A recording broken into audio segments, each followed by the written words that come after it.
Hey, it's Well Red Beard. I appreciate you being here. I'm back full time on my channel. I would love for you to come over and subscribe. Just search Well Red Beard on YouTube. I delve deep into horror. I've spent the last 3 years reading a ton of independent small press horror. There's treasure to be found there, and I go out there and find it for you. I'm not afraid to tell you the books that aren't great while telling you the books that are great. I don't break hearts or hurt feelings, but if a book doesn't work for me, I will tell you that, and I'll tell you why. I'm on a new mission now to go back and dig into some great horror from the 80s and 90s. I'm working my way through Robert McCammon's books. I'm going to look at all of Peter Straub's work. I'm going to do Brian Keene. I've got aspirations to go back and do J.F. Gonzalez, a lot of the greats, so you have a good idea of where to start. I have a video up for J.F. Gonzalez's Survivor, so you can see what all the fuss is about. I recently read Cormac McCarthy's Blood Meridian, so you can see what all the fuss is about. I just want you to come over and subscribe. I'm trying to grow the thing. I appreciate you taking a look at it. This is Well Red Beard. I hope you're enjoying all your books as much as I am. If not, you're reading the wrong damn books. Welcome to Dead Headspace. I'm your host, Patrick R. McDonough here, joined again, as always, it's worded very oddly, with my co-host, Brennan LaFaro. Say hello, Brennan. Hello, everybody. And today we're joined by the author of Inside Out. That airs, if you're listening to this episode, on the day the episode is released. It's out today, October 10th, 2022. Lor Gislason. Did I pronounce your surname right? Yes, you did. Say hi, Lor. Hi, everybody. Now, the very cool thing about this is we get to claim that this is your first podcast appearance, which is awesome because after reading Inside Out and then Toothworms, you're going to get a lot of invites. So I just got to say from Brennan and I, it's an honor, and we'd love to know what got you into horror. Oh gosh. I feel like it was sort of a natural thing, you get kind of curious about creepy movies and then you just like dive in and are renting like 20 movies every day from the store down the street. It's just like it's always kind of been there, but when I was about 14 or 15 it kind of ramped up like crazy. Oh, I get it. I'm in the same boat. Are you a 90s kid? I actually don't know. Yeah, 1990, exactly. Oh, okay. I'm 89. Brennan's a little bit older. 86? Is that right? 85. Oh, okay. Yeah, old man there. So, yeah, because you said when I used to go down to the street to get a whatever video, and that probably isn't uttered very often nowadays. And I'm curious, is it like gross out movies? Is it Cronenberg, I'm sure, but is it any movie in particular? Because like when we're talking body horror, one that I hear get brought up, but not like a lot, is Return of the Living Dead. And there's so many scenes you can pick from that. But was there one that you return to often that you would just keep renting just because you loved it so much? Oh, it's got to be Hellraiser. I mean, for a lot of people, that was like the awakening. But for me in particular, I was like, oh, holy shit. When you first watch it, the Frank coming up through the floor is just like the craziest thing you've ever seen in your life. And you want to watch it again and again. That scene and the scene where Johnny Depp's character in the first Nightmare on Elm Street dies, where it's all the blood gushing out of the bed. Those two scenes are just like, I saw both of those when I was a young teen too. Mm-hmm. My mom would let me buy DVDs and I just stacked up my collection of all that. But I mean, I can't even imagine what I would have thought in theaters with a bunch of kids my age watching that. Yeah, I've only gotten into watching horror movies in theaters as an adult. I can't imagine watching some of these like without, like you sort of know about some of them just from word of mouth, or they've been on the internet on scariest lists, but I can't imagine going into like, Return of the Living Dead blind in theaters and seeing the tar man. Like, yes. How do you even react to that? Yeah, that's pretty much the first image I think of. It's so goofy, but if you see and if that was in real life, I'm pretty sure I would literally shit my pants. And I just want to point out Hellraiser. What are your thoughts on did you see the trailer for the new one, the upcoming one? Oh my gosh, I watched it like 5 times in a row. I'm so excited for it. And oh, that's what, in a couple days now. I'm hoping that it'll be available in Canada right away because I think it's on Hulu, which is not in Canada, but we'll see. But yeah, I'm like losing my mind. I need to see that immediately. Yeah, because there were I think 3 Hellraisers with Doug Bradley, and Mhm. they were fine. Just if you were really thirsty for more Hellraiser, but this one looks like, I mean, Doug Bradley even embraced the new look, the new stacks, the new pinhead, and it's just everything that's right. I don't know if you're a fan of the new Candyman, but I saw that and it just it felt like it paid tribute, but like it kind of had its own voice, and this is what the new Hellraiser looks like. Brennan, I am talking too much. Why don't you jump in? I'm gonna throw out some positive thoughts for you, Laura, because I know that Hulu can be kind of a pain in the ass about getting their stuff into the UK and Canada, and it's so weird to me because they did the Books of Blood as well. That the UK can't get the Clive Barker content. Yeah, I mean, like that's where he's from. It's crazy. Yep. So I hope that comes your way sooner than later. Maybe even on, I think it's the 7th that comes out. Mm-hmm. Question that kind of ties in with that whole what got you into horror thing. On your website, the byline is "This way I was saved by horror." And I'm curious where that comes from and that if that is a sentiment you feel really strongly about, that horror saved you. That is the title of the book of Daniel Isn't Real, if you guys know that movie. I haven't seen it, but yeah, I'm aware of it. Yeah, so it's about I don't remember his name, I'm terrible, but there's a guy and he has an imaginary friend named Daniel, and he goes through a lot of mental health struggles, and there's some cosmic stuff to it. And that was like one of the first horror movies I watched after the quarantine stuff started. And I think it was the first one that I was like, oh, I should write about, horror movies. And that I really like that title. And I think horror has saved me in a way because I do go through a lot of mental health struggles. And sometimes seeing somebody get murdered horribly makes you feel better about what's going on in the world. Brennan, is there follow-up? No, sorry, I was trying to unmute there. Yeah, no, I agree with you. And I'd actually love to kind of dive into that because I know that you embraced not only writing, but writing first of all, nonfiction during the pandemic. So I'm kind of curious, like what was the spark that made you start, sharing your thoughts online? I was talking to a friend of mine and I was like, how come nobody's talking about this part of this movie? And they're like, well, why don't you just do it yourself? I'm like, oh, I never even considered that. I've got a lot of free time on my hands. Well, why don't I? And I think the very first movie I ever wrote about was Parents I think it has Randy Quaid in it, because I thought it was a really interesting exploration of like how parents lie to children, but it's like seen as okay, like white lies, but also they're cannibals. So, I thought it was an interesting combination of themes, and that was the very first thing I wrote about.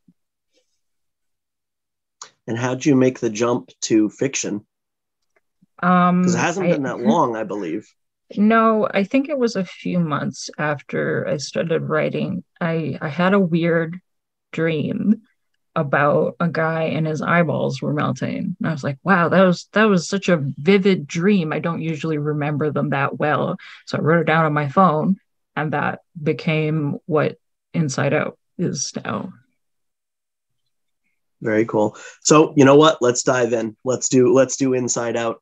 Now, the structure of this, I've seen you talk about it in terms of it's almost like a story collection with a link.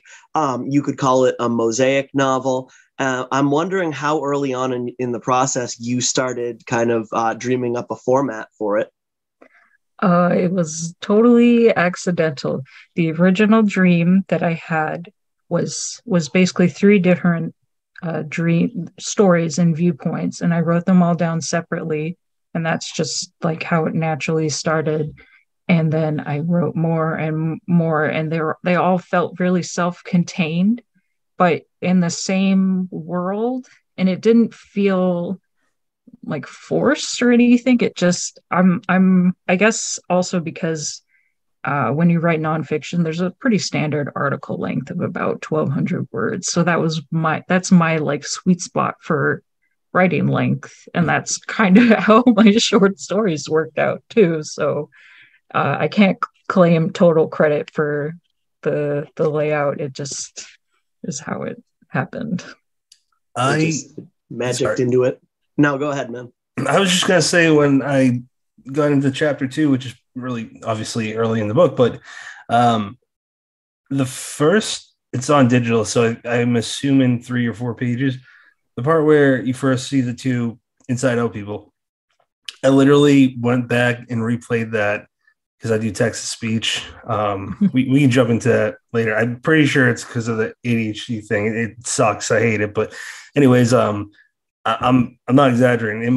That might be a very low count. I kept listening, and I'm not going to spoil it because the details are, in my opinion, just absolutely they're killer. It's how it's like I call it the Joe Lansdale effect. Like, you could write that scene a number of ways, anyone could, but the way you did it was so interesting, so vivid, and the focal points of the details comparing a certain magic trick to body horror. I was just blown away. And that, for me, that's one sign of a book that I think is wonderful. And it's hard to believe that you haven't written that long either. It's insane. I'm kind of jealous in the best of ways.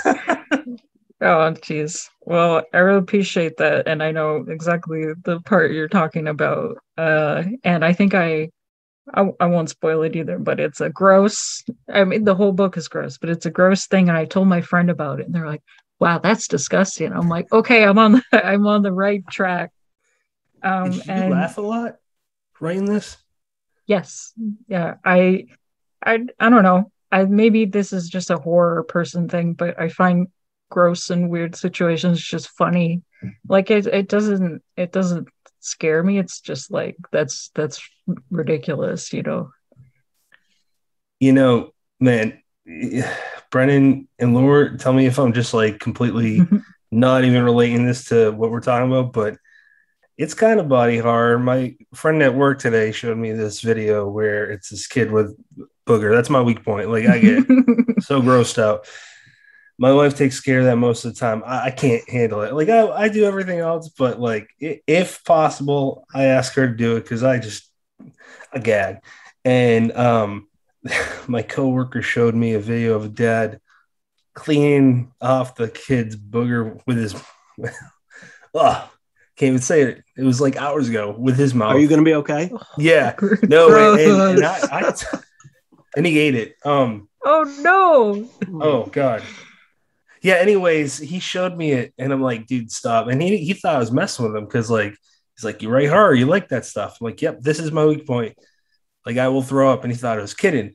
And he just like kind of tricked me where I wasn't paying attention. He showed me it where I saw more of the video, and we were in a building. I walked out, I was dry heaving, and I came so close to puking, and he could not stop laughing. And that's kind of what you just said made me think of that. Cause like, to me, that's absolutely putrid to where I will almost literally throw up. And he was cackling almost like a little kid. And it's funny if I pull myself out of my position, but body horror is fun like that. And, Brandon, I actually want to ask you, is there one movie that you can think of that you would say this is what I love if we're just talking about body horror? You know what? It's not my forte, because it does.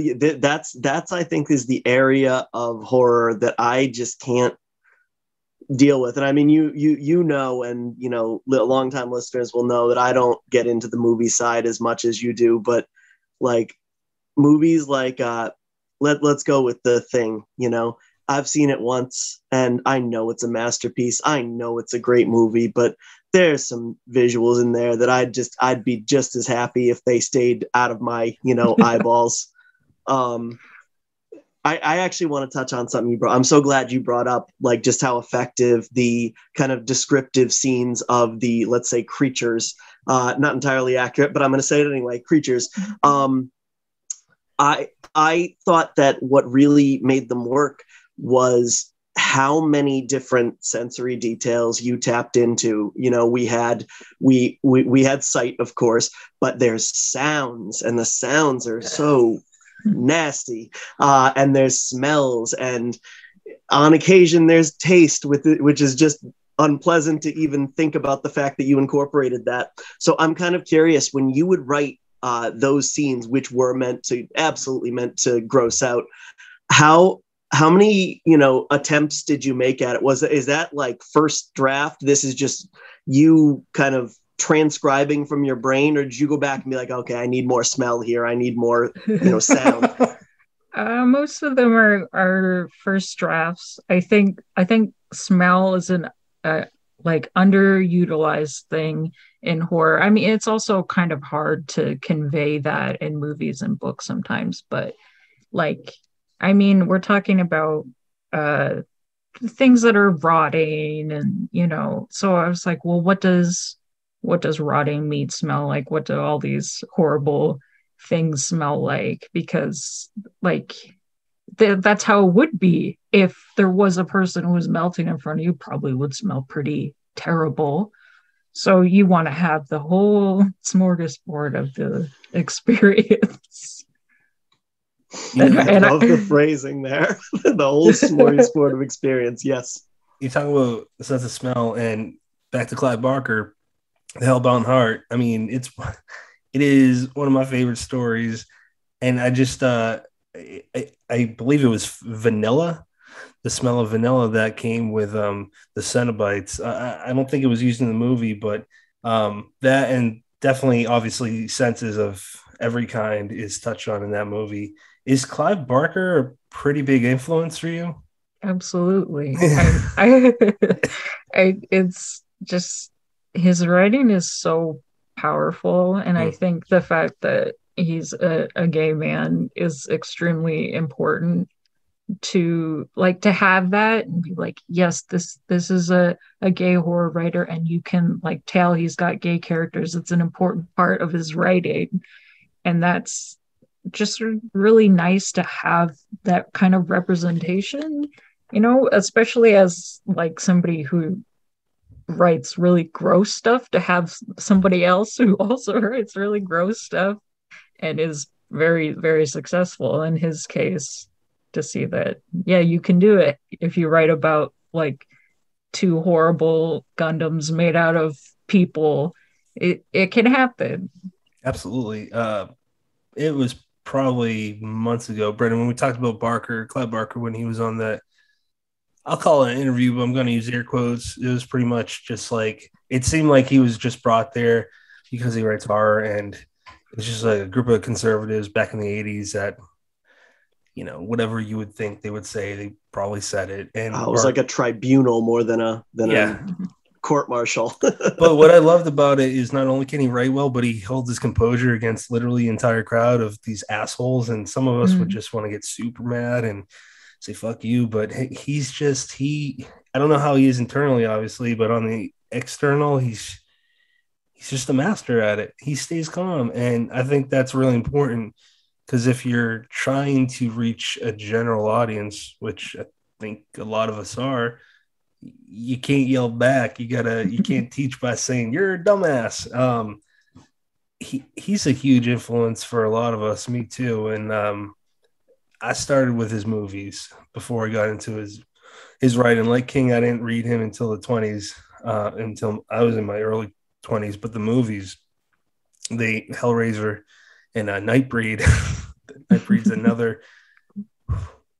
That is such a trippy movie. That is. Brennan, is there anything? I'm not sure how to word certain questions that I have about Inside Out without kind of touching on spoilery territory. So either one, jump on me if I'm doing it. But I wanted to say that the scene at the end, or the sequence at the end with the scientist, reminded me of Dawn of the Dead with Bub, and I love that movie too. And it made me kind of it made me laugh, and it made me feel. Again, definitely think this might be a spoiler, so tell me if it is. But there's a part where there's a connection between the creature and the scientist, and I thought it was really interesting because you don't have all your characters in agreement with how these creatures are, because that's not life. And I thought you did that very well. Oh well, I appreciate that. I think also like I love Dawn of the Dead. I love or is that Day of the Dead with Bub? Oh shit! Yeah, Dawn of the Dead's in the mall. You're right. Day of the Dead is underground. Bub is great, and I think I was also really inspired by, I think it's RoboCop 2, where there's a brain in a jar. I think that imagery of like, because his eyes are still there. It's just a brain and the stem and eyes. Like, what is he experiencing when he's in that predicament, and how we would even relate to something like that. I heard something interesting today on I forget who said it, but that the eyes are actually not connected, that they are brain. They're literally your brain just squeezed out of your skull. They're the receptors. And that that made my head hurt to think of how our bodies are just all these weird parts of meat and solid bone and it's just, I feel like you're going to exploit a lot of that in the best of ways. Is I don't want to like pigeonhole you. Is body horror something where you want to play in that sandbox for a while? Do you see yourself exploring other subgenres, or have you not thought about, the next couple books ahead? I think I have written maybe 2 stories that are not body horror. It's just, that's my wheelhouse. That's where I'm comfortable. And Sure. That seems to be where I gravitate to naturally. It's my next project I'm working on is also body horror. And I'm editing an anthology of body horror written by trans and non-binary writers. So it's, yeah, I have pigeonholed myself, but I'm happy with it.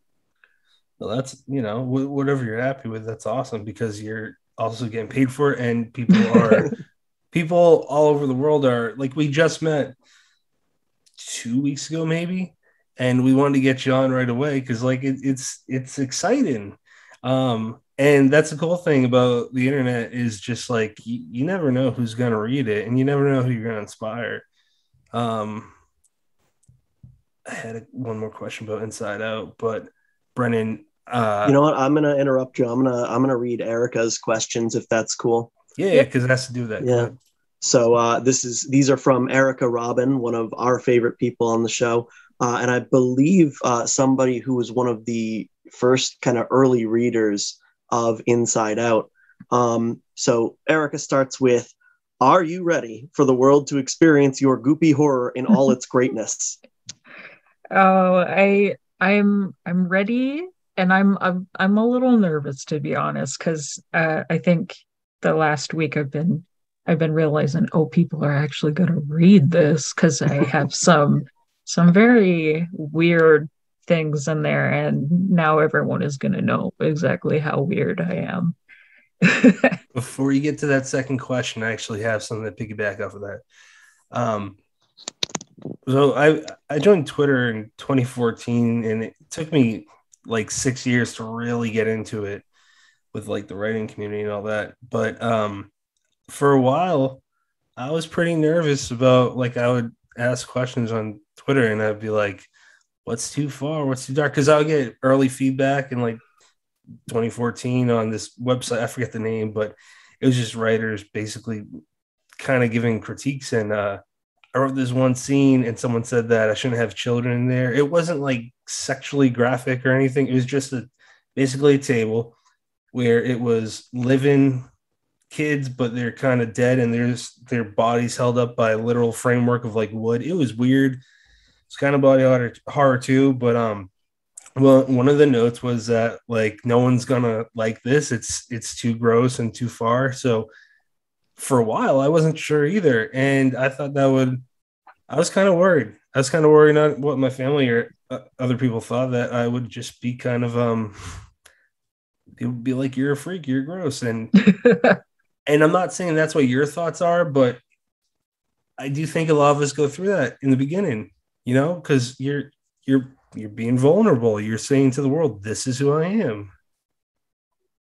There's no question there. I don't know how to end it. No, I know. I totally agree with you. And I mean, some of my friends know I'm a weirdo, but my family's told me that they're going to buy my book and read it, and I'm like, no, you don't have to read it. If you want to buy it, that's fine. Just put it on the shelf, look at it, but don't read it. You don't need to know. Brennan's like that with Noose with his family, because it's not as PG as his previous book.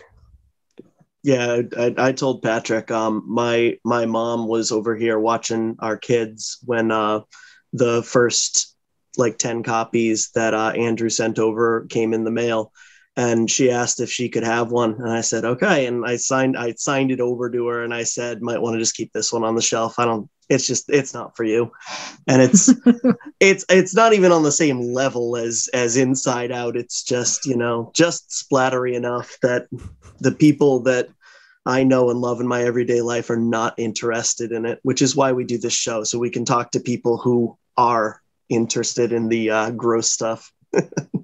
I think my mom said that she thought the cover was pretty. So thanks, Mom. That is an awesome cover. That's what drew me to it right away. Beyond the fact that, Brennan, this is my segue, nudge nudge to you about Darklit in a minute. So it drew me in because it was just so weird and awesome. And the color palette too is just it's kind of pink like bubblegum, but it's like gross, and it's like kind of cartoony enough where it's fine, but if it was happening in real life, I would be freaking out. Yeah. So that leads me to you, Brennan. Let's talk. Okay, I'm just making myself a note because I want to make sure we come back to Erica's second question afterward, because it's not direct. No, it's not directly linked to the first one she asked, so I'm going to save it, and just please don't let me forget it, guys.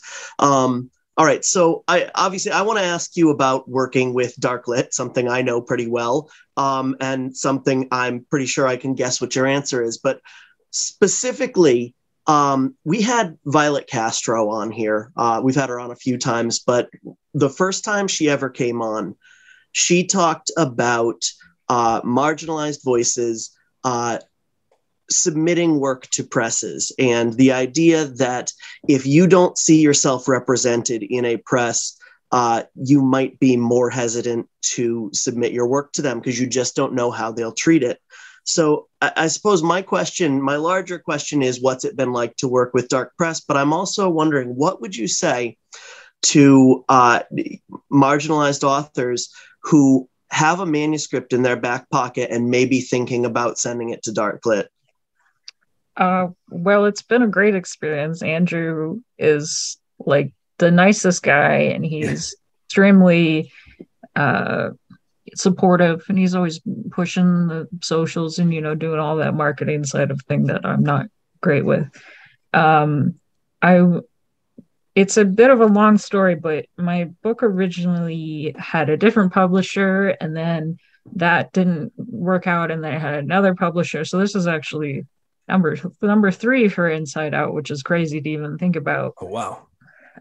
But after the second time, I was sort of like, well, does anybody have anything open right now? And I had been just casually chatting with Caitlin Marceau, and she talked about how great Andrew was, and I was really hesitant at this point to go with anybody because, you know, this is my baby. So I didn't want it, baby. my goop baby. I didn't want anything to get messed up again.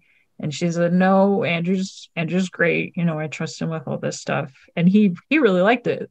And he told me a very detailed plan of how he was going to promote the book. And I was like, okay, well, I feel pretty positive about this. And he's always been really great with my pronouns and all that kind of stuff. So I never felt uncomfortable with, because sometimes it feels a little straight hetero kind of in the horror field, but Sure. he was very open to it. And for other marginalized people, I would just say, like, if you know any other writers who are kind of in the same LGBT circle as you, I would talk to them and ask them about publishers and what their experiences were like, because there's some that are more geared towards that than others. I think Andrew is more of a general horror publisher rather than something specific, because there's ones that are more like gothic horror, but he's open to the weird stuff as well as the more typical horror stuff. Yeah, I mean, what I've seen from him that he's publicly released, it's diverse in every sense of the word, from content to creator, diverse wise. He's a really nice guy. Me and Brennan have known him for I think it's going on 3 years now, and he's always been very positive, very cheerleader-esque, and just has a really good outlook on everything. And he's really good at promoting. He's super smart with marketing. He's going to go really far, and it's cool seeing you two, amongst a few others, be the foundation for this. Yeah, I think I originally followed him just because I saw him posting on Twitter, and he had quite a number of followers. So I was like, oh, well, what's this guy's deal? And then I'm like, oh, he's also Canadian. That's great. And he's just so enthusiastic about everything. And I think that rubs off on everyone he works with. When we had Brennan, it's weird to say this, when we had Brennan on, for news, Andrew came on with Tyler Jones and Erica Robin. And it was, at one point we talked about news and how I thought it was neat how Brendan, please tell me if this is spoiling it, but there's well, you said it on the other episode, so I mean, if it wasn't a spoiler then, which it kind of was, I'm gonna be honest with you, but all right, I'll repeat it. One of the characters is handicapped. She can't talk. And I thought that was amazing because I'm editing a weird Western, and I specifically didn't want cowboys, cowboys versus Indians and gunslingers and all that. I don't want the typical stuff. Having someone that is deaf or can't, whatever the case is, everyone existed back then too. So it's nice to see that. And Andrew brought up how he's legally blind, and he said he would love to see that. And that just kind of started a conversation. So I kind of hope that also welcomes whoever's listening, that you're welcome here too, because Andrew is that welcome mat. I think it's really one of the first things he mentioned to me is that I think the way he reads is a little bit different because of his disability. So he's got, it zoomed in pretty far or whatever. And he said he appreciated that my book was very visual and that it made it easier to, I don't know, digest or read or whatever you want to call it. And I think that's just, sort of the way my brain works. I'm a very visual person. I watch a lot of movies. So I'm glad that worked for him, and I'm glad it works for other people. Absolutely. Brendan, you want to dive a little bit more into dark lit?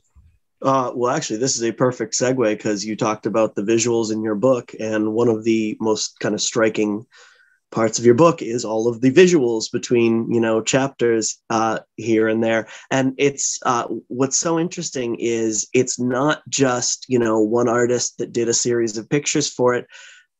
You went to town. You brought on this kind of host of artists to illustrate different points in the book. So tell us a little bit about that. And you can even talk, we mentioned the cover, but the way that the cover came about, I mean, that's not very typical. Usually you send off your idea and you get something back and you say, hey, that's good.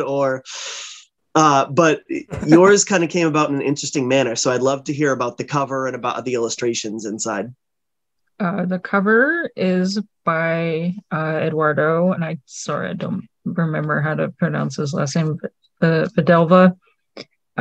He does like found footage photo manipulation on Twitter, and I just followed him because I really like that stuff. And that's sort of how he made the cover. Was he would put ideas into an AI template, like a horrible monster, goopy, flesh melting or whatever, and it would make these weird textures, and he would sort of mess with them and add them onto we called her Flappy. She's the melting woman on the cover of the book, and he does stuff live on stream. So we had myself and also his audience were making suggestions and being like, oh, I like that part, to sort of make it the best it could be. But also it is it is very pink, because pink is my favorite color, but also because I think one of my biggest inspirations is the Blob, who is a big pink thing. So that really came across, and all of the interior illustrations kind of came about in a funny way. The first one was just like a fun commission I got of the creatures, just because somebody was like, hey, I'm doing commissions, does anybody want one? I was like, here's the description, could you draw that? And they drew, and her name is Dude, and he drew this horrible mass with exposed bones and stuff. I was like, oh, this is great. And then when I was getting the book made, I was like, oh, this is kind of short, maybe I should put some stuff in between chapters. And I got another commission, like, oh, well, what if I went to this other person? And I really liked, I would send them 3 chapters, and I would say, pick which one you like the best and just draw whatever comes to mind, because I really like that kind of creative freedom that they had to just do whatever. And I loved all of them pretty much immediately. And then I just, as I got more illustrations, it kind of got a little bit of hype on Twitter. And that led me to knowing more people, and I would give them another illustration. So I think there's like 8 or 9 in there now. Got Trevor Henderson in there too. Love his artwork. Yeah, he's great. Yeah, we're gonna have him on for the end of this month for our 3rd annual Halloween episode. His creatures they just make perfect sense to being here.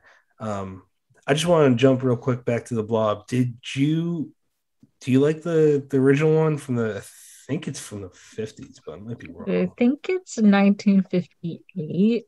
I think it's fine, but it's aged. I know that. Yeah, it looks like raspberry jam. Yep. But I love the 80s one so much. It is just it's just a perfect movie to me, especially in terms of goopiness. I mean, for sure, the goopiest. I always say my big 3 inspirations are the Blob, Society, and Body Melt. That is like, those are what made Inside Out what it is. That's awesome. I recently, because Haley Piper is always posting that still from Society, and curiosity got the best of me, and I brought up like the last 10 minutes of the movie or whatever it is on YouTube, and there's just some things you can't unsee, and that's one of them. I wish I didn't do that. I'm so sorry. If this book's ever adapted, that's gonna be it too, man. This is gonna be, you can't look away from it. It'll be disgusting but awesome and fun. Good luck, Brennan, watching that, because I know that you and I have we're babies. Yeah. Let's get to. Oh, wait, you know what? Before you get to Erica's second question, I know a good segue. Yeah, we're really awkward with this stuff, Lore. Tooth worms. That as I was listening to that, I'm not kidding. I had a physical reaction where my stomach was just like, oh. And then it ended. I'm like, oh, damn it. We want more. Bring up Eric. Oh, I'm sorry. Go ahead. I'm sorry and glad that you liked it. That was great. That's good writing. Yeah. Erica's actual question you've kind of already answered. You can touch on it a little more if you want, but I think it's worth reading just to say that she was at the dentist when she was writing this, but she said Toothworms was one of the most terrifying stories I've ever read. Any plans to work on even more body horror in the future? Oh, I mean, I already am, but I'm glad that people like Toothworms, even though it's horrible. It was based on a really bad toothache that I had with no worms involved, thankfully. And it was a concept I saw on Wikipedia that people used to think that toothaches came from little worms. I'm like, oh, well, that is just the worst thing I've ever heard. So now I gotta write about it. I'd like to ask the both of you, since you are now published with Darklit. I haven't heard of another publisher doing this where they offer an author, you can write a story, it'll be free, but it'll be exposure and promotion. How has both of your experience been with that? I'll start with Lor, then Brennan. Well, Toothworms was already written, and Andrew thought it would be a good gross promotion. And I think his name is Nick, who did the narration for it. And I just really, really like that narration. I noticed this later, but my writing still seems to be very casual and somebody retelling a story, so it works really well for that kind of audio style. And I'm glad that people have been receptive to it, even if it is in a made me want to throw up kind of way. Yeah, I mean, it's fun to read stuff like that. I like extreme splatter if it's executed well. It was fun. Brendan, we probably touched on this already, but just for people that may not have heard, what is your take on it? Having your book out, but also with promotional short story. Yeah, we did hit this on that other episode, but so I won't, monopolize Laura's time, but I love the idea. I think it's Laura, you mentioned that Andrew initially hit you with this massively long list of ideas to promote. And, if I didn't get the same one, I got a similar one when he was considering the book, and it both overwhelmed and impressed me. And this is just one little facet in that, long list of what I think this publisher does well, because there's not a lot of publishers who are putting this much time and energy into ways to get your book into people's hands, and or your stories into, onto people's Kindles and phones and whatnot, in order to kind of promote the next thing. And I love this idea for just that ability to reach more eyes. And obviously people are going to be more willing to take a chance on something if it doesn't cost any money. And if you impress them or make them, Patrick, you want to make that noise again that you made when you read this story? I believe it was. So yeah, if it that was more than 5 stars, by the way, Brennan. If it elicits a reaction and gets someone interested in buying that next piece of work, like, oh, I love this idea. I think he described it to me as giving them a taste of the writing style, which is in retrospect a gross way to put it, but it's also kind of perfect because like Toothworms is a very good little encapsulation of what kind of stuff I write. So if you're like, wow, that was gross. Well, I have got a treat for you. My book is also gross. Laura, you mentioned earlier that you are editing an anthology for Ghoulish called Bound in Flesh. Could you tell us a little bit about how that kind of came about and where you are in the process? So it was a very funny way because I think I was just like waiting in the car for something, and I tweeted like, why doesn't this exist yet? And I put like a dumb image on it, and Max was like, okay, what if it did exist? Would you want to do that? And I like typed yes as fast as I've ever in my entire life, and he's just been great helping me through the process because I've never done anything like this before. So he's, putting me step by step, and there's 13 stories I think we picked, and he sort of helped me on the sidelines, but he has reiterated that this is my project and that he's just here for the supporting role. And we have some famous faces and some fresh faces, and they're all really horribly gross, and I can't wait to share them with the world. I don't know when, but I think we're going to do a cover and a author reveal soon, so crossing my fingers that happens. But I think people are going to really like it. That's wonderful. So as far as the experience editing,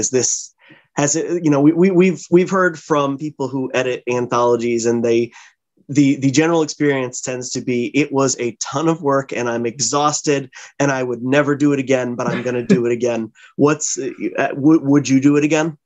Oh, absolutely. As I was reading through the stories, I was like, man, it would be really cool if I just did anthologies all the time.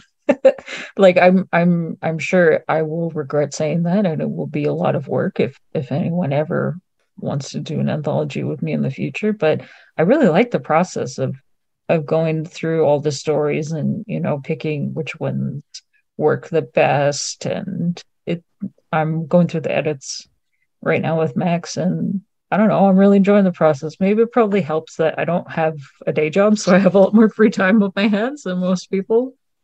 But yeah, I think it'd be great if I did more of it. Sounds like now you're out there. Now you're out there. Yeah. Yeah, and it sounds like the first time for you is like mine, just a good experience. You got a publisher that is doing right by you, and best of luck. Seriously, I can't wait for that reveal. Got me really, really, really intrigued. I want to know more. I'm not going to ask because it's not ready, obviously, but it's a secret.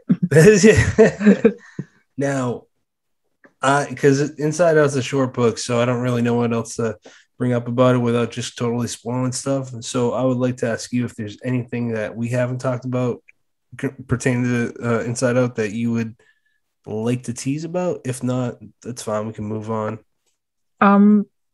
Well, since it's a sort of collection of short stories, there were a few that I didn't manage to put in.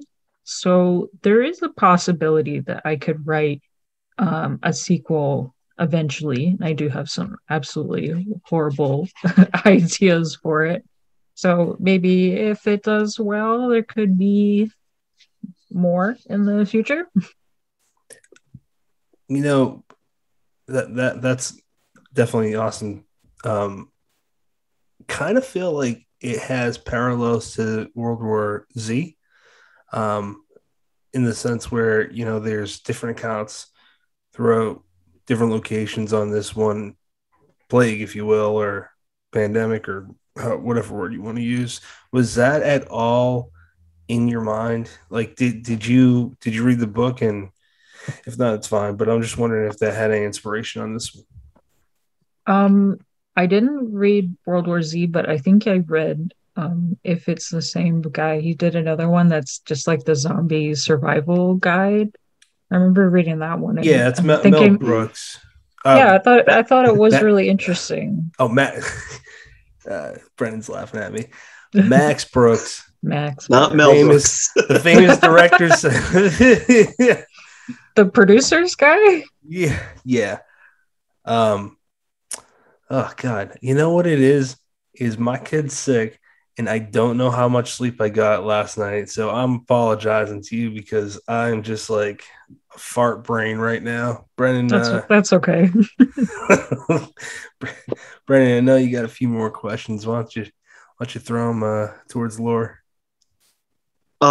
So first off, I believe, I could be wrong here, but I believe Max Brooks is actually Mel Brooks' son. So maybe that's what you were thinking. But really?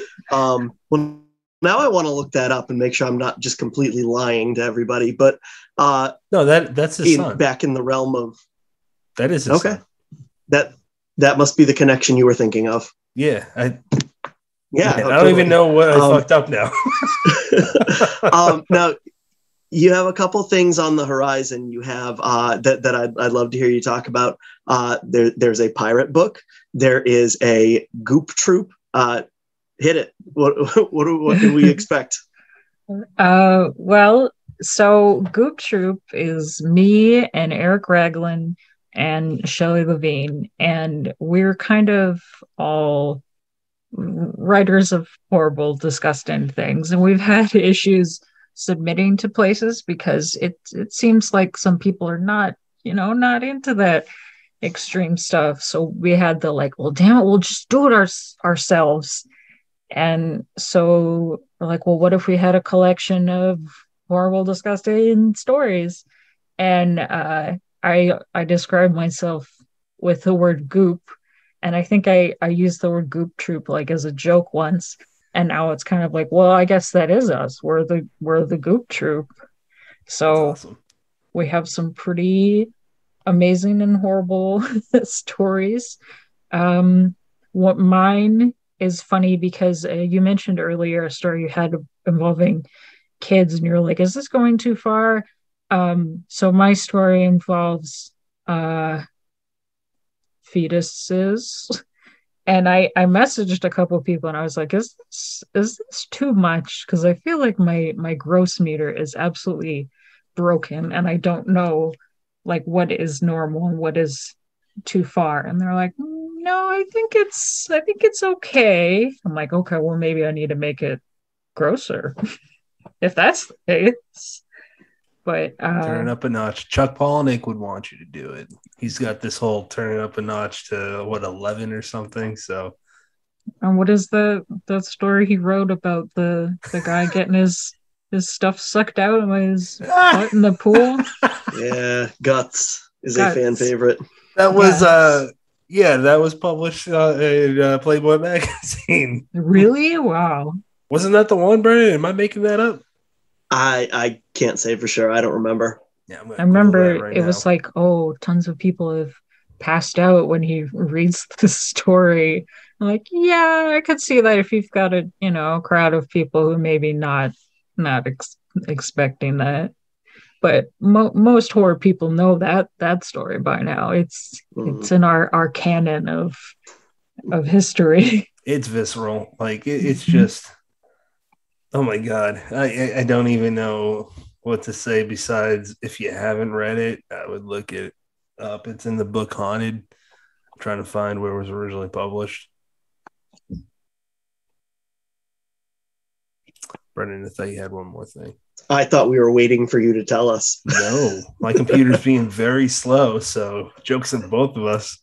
Laura, how about the other book that you have coming out with? It's with Shelley, right? Yep, Shelley is great, and we mesh really well together. And Andrew was doing a pirate horror thing, and he's like, well, does anybody have any ideas? And I had a couple ideas, and I told them to Shelley because I talk to Shelley all the time.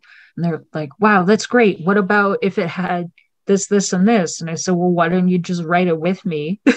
If you have all these ideas and we immediately went into a Zoom call and like went back and forth, and it became a whole outline of a novella, and I'm very, very excited about it because it is like I grew up, do you remember, I mean, it's more memorable for people our age than Gen Z, but there was this whole pirates versus ninjas kind of meme debate back in the early 2000s. I was squarely on the pirate side, and I loved Pirates of the Caribbean, and that was my that was my thing. So it's exciting that I get to combine these interests, and there's some horrible monsters and cool pirate stuff, and I think I described it as like our flag meets death plus like body horror, just like disgusting. That is awesome. I'm laughing because Brennan, I'm not gonna say why, he'll tell you, but he kind of loves that movie. I do too. Saw the first like 2 or 3 in theaters.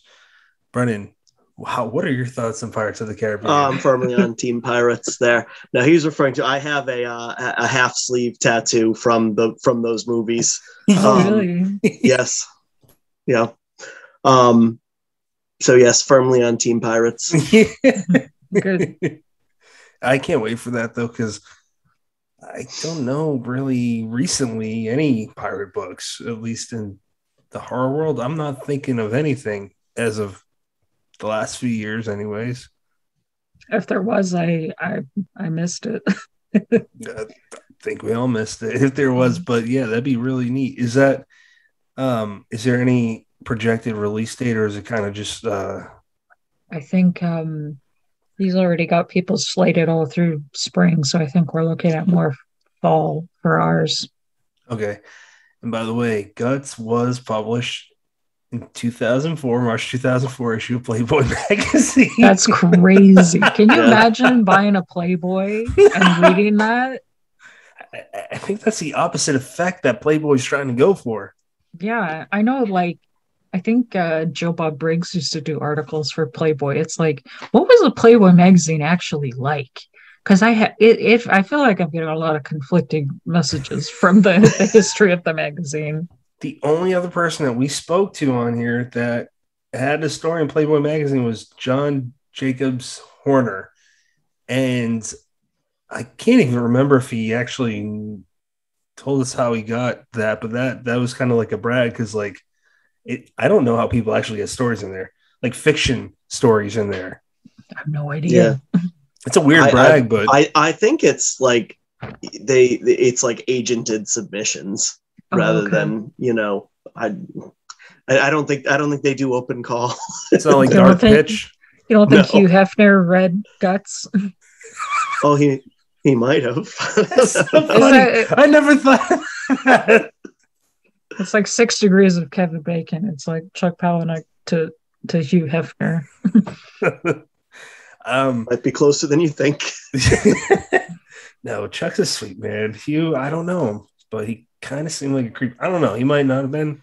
Yeah, I don't know. But currently reading. Lor, what are you currently reading? Oh, I just finished Split Screen Volume 2 from Dreadstone. They sent me a digital version, and it was insane. A friend of mine, M. Lopez da Silva, did one of the stories, and it is very goopy. So I was like, yes, the whole time. I think they even used the word goop, so I was very proud. And then I have Ghost Eaters by Clay McLeod Chapman. That's such a good book. And then I have the United States of Cryptids. I don't remember the author's name. Oker, J. Oker, something like that. And it's like a dictionary of cryptids in the United States. And I'm finding it really interesting. Maryland has a lot of really weird ones. And I don't think Canada has very many now that I think about it. I think we've got like a couple. So our book would be very short in comparison. Brandon, what are you currently reading? I am reading. I just started Lessons in Demoralization by Nikki R. Lee. I've been meaning to get to this one. I've had this one sitting on my desk for like a month now. I love Nikki R. Lee's short fiction. She just has a kind of a way of writing where she like jumps in, slices, and jumps out. A lot of the stories are very, very short, but again, if they're not slicing, they're just punching you right in the mouth, and then they, take their leave. They never overstay their welcome, and you just kind of feel like there's no wasted words, no wasted sentences. It's just, I came here to wallop you over the head, and I'm damn well gonna do it. The other one I just jumped into the other day, this freaking monster, Chuck Wendig's Wayward is the sequel to Wanderers. So this is a big brick of an 800-page book. I'm like 40 pages in. It looks like I haven't even started yet. Dude. I Wanderers was one of the first books I read after the quarantine stuff started. And I mean, how long was that book? Like 400 or 500, something like that? Oh, I think that was closer to like 7 or 8. Yeah, it took me forever to get through it. So that one's going to take me like 2 years to get through. Yeah, I'm trying to read it by like November, and I'm fingers crossed that's going to work out. Yeah, fingers crossed. I dig it. It's so much of what I've read lately is kind of that shorter, 80 to 150 page novella, and I love that stuff. That's half of what I write. But there's something very satisfying about digging into such a chunky monster of a book, where it just kind of jumps around and does almost mundane things with the characters, and that doesn't sound like a compliment, but the idea of, just really, really digging in and getting to know everybody before the horrible things go down. I love the occasional doorstop. They're fun. I mean, again, Clive Barker has some excellent ones. I remember reading, the only time I read The Stand, the unedited, not the unedited one, the uncut one, wherever it's worded as. It might have been unedited. I snorted. 1,100 pages, but oh my gosh, that took me quite some time to get through. Also, but it was worth it. It's cool because like when it's done well, you can, like you said, dive into the characters, and you're not going to get that in a shorter book. Although if it's not done well, you're going to fall asleep. So it's a gamble. Chuck's really good about it, though. I really enjoyed Wanderers, and I mean, you get to know those characters really, really well, and some of them are in the sequel. So you really appreciate all the little moments and the horrible moments. Yeah. Where can people follow you? Oh, my Twitter is Lorelei, LORELLI _. And I have a blog that is lorgislason.wordpress. And I mean, you can just look me up, and I'm on a couple different websites where I do nonfiction. Excellent. And I probably should start doing this, but if you want to follow us on our social media, look up Dead Headspace, various forms on Instagram and Twitter, because some buttheads stuck the just Dead Headspace, one word. And final thoughts. Do you have any final thoughts? Anything that you want to let us know about? Anything that you got upcoming that maybe we didn't cover yet? No, just I hope that people like my book. I guess technically it will be out when this airs. So, thank you everybody for the support on my very first novella. And I'm looking forward to it. Brennan, you want me to save you for last? Sure. My final thoughts are thank you so much for coming on. It's been fun talking to you, and certainly it's not the first and last. We are very excited to see what you got coming up. Anytime I think of Goop now, I'm gonna think of you. And I'm sorry if this is coming off the wrong way, but that little Pokemon, the like little Goop Pokemon, I forget what it's called. Ditto? Is it Ditto? Grimer? Yeah, you posted a picture of Ditto earlier. It is Ditto. On Twitter. Yeah. Just made me I love Ditto.